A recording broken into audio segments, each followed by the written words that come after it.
Boa noite a todos. O tema do trabalho no qual vamos apresentar para vocês é bioinseticidas inoculantes, da matéria de tecnologia de fermentações, na qual o docente responsável é o professor Dr. Paulo Matos Lopes.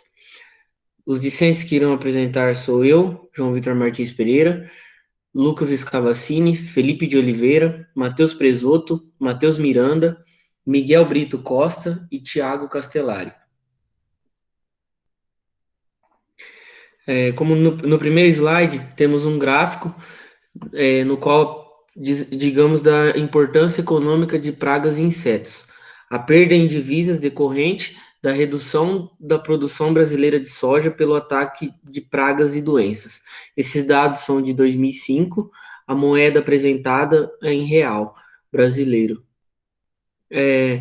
Em azul temos os preços constantes, em vermelho o aumento de preços. Primeiro temos a mosca branca, com menos 4,5%. Essa porcentagem que é uma relação entre o preço constante e o aumento de preço. Em segundo, temos percevejo, com menos 10%. Logo em seguida, ferrugem lagarta, 20% negativo. E por último, helicoverpa, menos 30%. Passo a palavra.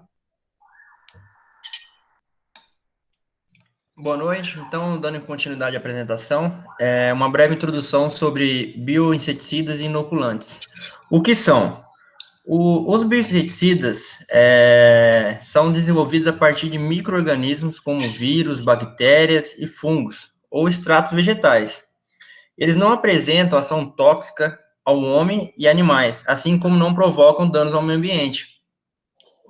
Sobre os inoculantes, o inoculante é um produto que contém grande quantidade de bactérias que fazem muito bem às lavouras. Agora uma foto sobre o inoculante, e agora eu passo a palavra. Já o processamento do bioinseticida e do inoculante passa por uma etapa que é a escolha. Qual vou usar, qual o melhor e qual será que compensa mais, pensando na demanda, né, na oferta, numa indústria. Os bioinseticidas e inoculantes são divididos entre os sólidos e os submersos. Depois de você escolher, por exemplo, no estado sólido, ele já é mais indicado para a criação de meios de cultura de fungos. Por quê? Porque eles têm baixos níveis de umidade, porém níveis suficientes para que esse meio de cultura possibilite o desenvolvimento desses fungos, né? Os componentes desse meio de cultura, ele vai ser esterilizados em autoclaves e depois esses fungos são inoculados e são aí cultivados em sacos ou em bandejas, né? O que acontece é que essa fermentação sólida, a principal dificuldade dela é que a fermentação, né, ela é difícil de ser escalonada. É utilizada aí já a fermentação na submersa, é um sistema que é mais utilizado em indústrias, que tem aí a maioria das gamas da gama de produtos são feitos através da fermentação submersa. Nela, esse crescimento fúngico vai ser, nesse tipo de sistema, vai ser usado, né, em água livre. Ou seja, o que vai diferenciar o sólido submerso vai ser basicamente a quantidade de água, né? Algumas empresas aí, produtoras de inoculante, né, elas vão usar steppers, né, de bactérias para que fazer com que o crescimento dessas bactérias passe aí por tanques de fermentação, resultando num líquido com elevada concentração de bactérias. Bom, boa noite, eu sou o Matheus e vou falar um pouco sobre a forma de aplicação desses dois produtos. Bom, atualmente são conhecidos dois métodos, que são os mais viáveis, né? Aplicação nas sementes e no suco de semeadura. Nas sementes é utilizado essa máquina vermelha do lado esquerdo, onde você derruba a semente como se fosse um funil, ela passa subindo com o produto que vai estar. O produto passa e depois você ensaca ela de novo. e no outro o produto fica nesse tanque laranja aqui, nessa foto do lado direito, e aí onde que vai diretamente no suco. Então, qual que é o mais indicado, segundo a Associação Nacional dos Produtores e Importadores de Inoculantes? O mais indicado é essa segunda opção, que é no suco da semeadura. Por quê? Concorda que o produtor ele vai comprar a semente tratada de alguma fábrica, alguma empresa de preferência dele, a semente vai vir sacada, ele vai ter que desensacar a semente, jogar nessa máquina, tratar e depois jogar na sacaria de novo, para depois jogar na semeadora. Já essa segunda opção, que é no suco da semeadura, o produtor já vai pegar, já vai comprar a saca de semente e já vai jogar diretamente aqui na máquina. Isso reduz custo, né, de transporte, custo de perda, não vai ter nenhum tipo de quebra de semente e vários outros benefícios. Pode passar. Boa noite, eu irei falar um pouco sobre as vantagens e desvantagens dos dois tipos de produto. As vantagens, a rápida degradação no meio ambiente, que isso faz com que não ocorra um acúmulo nas cadeias tróficas, a baixa e moderada toxicidade, a ação rápida e alguns são seletivos, o que acabam preservando os organismos benéficos, e baixa fitotoxicidade quando aplicado nas dosagens recomendadas.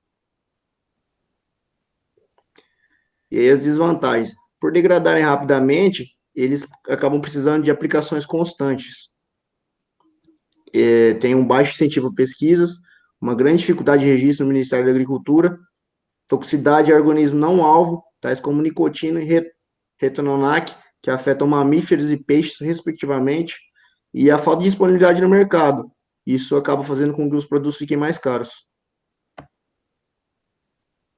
Boa noite a todos, eu sou o Felipe. Agora eu vou dar continuidade aqui falando para vocês um pouco sobre como usar, sobre a preparação e um pouco da dose recomendada para esse tipo de produto.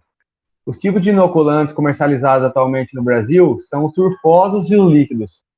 A inoculação, normalmente, ela deve ser feita à sombra e a semeadura deve ser efetuada no mesmo dia, mantendo-se a semente inoculada protegida do sol e do calor excessivo.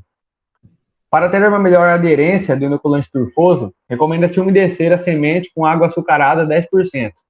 Cada 30 gramas de açúcar em 300 ml de água representa a quantidade suficiente para inocular 50 kg de semente. O inoculante deve ser uniformemente distribuído na superfície da semente para se obter benefício máximo da fixação biológica do nitrogênio em todas as plantas. A dose recomendada é baseada na quantidade mínima de inoculante aderida na semente após o tratamento, que seria de 600 mil células bacterianas para cada semente. Resultados de pesquisas nos mostraram benefícios crescentes à nodulação e à fixação biológica do nitrogênio, pela utilização de concentrações de até 1.200.000 células bacterianas por semente. A base de cálculo para o número de bacterianas semente é a concentração registrada no mapa, constante que consta na embalagem do produto.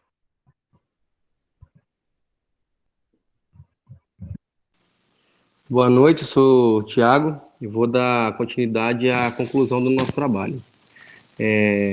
Dois grandes marcos, pode ser assim dito, que alterou o rumo da produção do uso de inoculantes no nosso país. Foi o primeiro, que foi a legislação, né, que até 1980 os inoculantes eles eram produzidos sem nenhuma regulamentação, nenhuma fiscalização, né? Então, ou seja, o produtor comprava aquele produto e nem sempre ele era eficaz, o que resultava em prejuízo no bolso do agricultor. A partir do ano de 1980, o Ministério da Agricultura ele publicou a primeira legislação e também começou a ter processo de fiscalização de empresas que a partir dos anos, todo esse processo ele vem constantemente aperfeiçoado e também atualizado a legislação com a evolução da agricultura no nosso país. E o segundo marco, que pode ser dito como um divisor de águas, foi a criação do RELARE, que significa Rede de Laboratórios para a Recomendação, que foi fundada em 1985 e ela tem um cunho um pouco mais científico, entendeu? Que ela ajuda na elaboração de protocolo de pesquisa, também de ensaios de rede sugestões técnicas para as legislações do inoculante no Brasil e etc. E o que é interessante citar no nosso trabalho das importâncias dele é as pragas, que tem bastante... afeta diretamente o produtor nas suas lavouras, pode ter impacto ali econômico, e também citar como é feito o uso do inoculante, as vantagens do inoculante e também as desvantagens. Aqui fica a apresentação do nosso trabalho e obrigado.